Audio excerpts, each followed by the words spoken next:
जाति जनगणना, इसको मास्टर स्ट्रोक कहा जा रहा, लेकिन मुझे लगता है कि आरएसएस हिल गया है।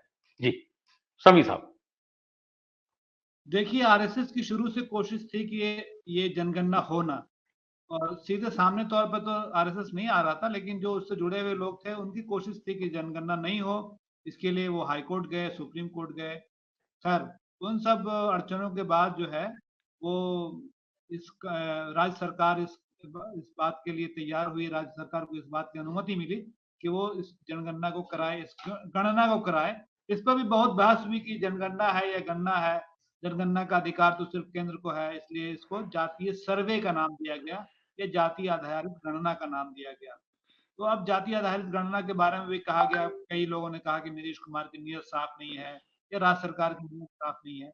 अब सब कुछ साफ हो गया, सर्वे की रिपोर्ट आ गई, और जो थोड़ी सी चौंकाने वाली बात थी कि ओबीसी की संख्या आमतौर पर 50-52% मानी जा रही थी, वो प्रतिशत निकला 63।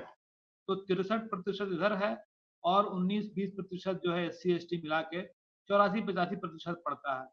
तो इसके बाद बात जो है ये सिर्फ गिनती है यहाँ तक की, लेकिन इसके बाद अब ये सर्वे भी आएगा, यह सर्वे की रिपोर्ट आएगी कि इसमें किसकी कितनी नौकरी है सरकारी, कितनी प्राइवेट नौकरी है, किसके पास कितनी खेती है, किसके पास कितना टेलीविजन है, फ्रिज है, ये सब भी आपको याद होगा कि सब नोट किया गया था उस वक्त।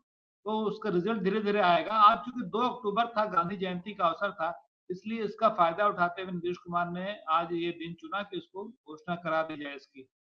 अब सवाल यह है कि बीजेपी को हम जहां तक बिहार में देखते हैं, बीजेपी की 2 हिस्से में बटी हुई है। एक जो बीजेपी का अपर कास्ट है, वो तो इसको इससे थोड़ा सा तिलमिलाया हुआ लगता है, जैसे गिरिराज सिंह का बयान आया कि इससे क्या हासिल होगा, ये कोई रिपोर्ट कार्ड तो है नहीं। लेकिन जो ओबीसी नेता है वो चाहते हैं कि इसका श्रेय उन्हें मिले। बीजेपी भी थी उस वक्त सरकार में, इसलिए यह उसी सरकार का फैसला है।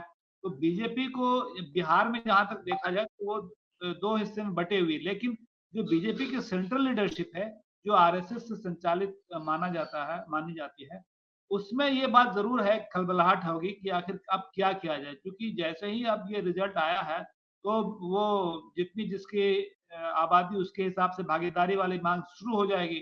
तो वो 50%, 52% के जो रिजर्वेशन है वो अब 60%, 70% तक जा सकता है। तो यहाँ पर उनके लिए असली दिक्कत होगी, और वो ये तय कर पाना उनके लिए मुश्किल होगा कि ये जाति गणना की जो राष्ट्रव्यापी पैमाने पर मांग होगी इसके बाद, उसका क्या किया जाए, समर्थन करें या विरोध करें। अगर जी, समर्थन करते हैं तो उनका जो उच्च वर्ग का ये समर्थक गिरोह है वो नाराज हो जाएगा। अगर वो विरोध करते हैं तो पूरा ओबीसी की आबादी उनसे नाराज हो सकती है।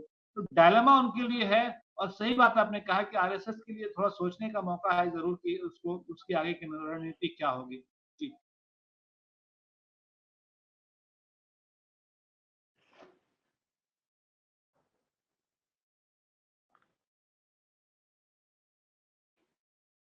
जी।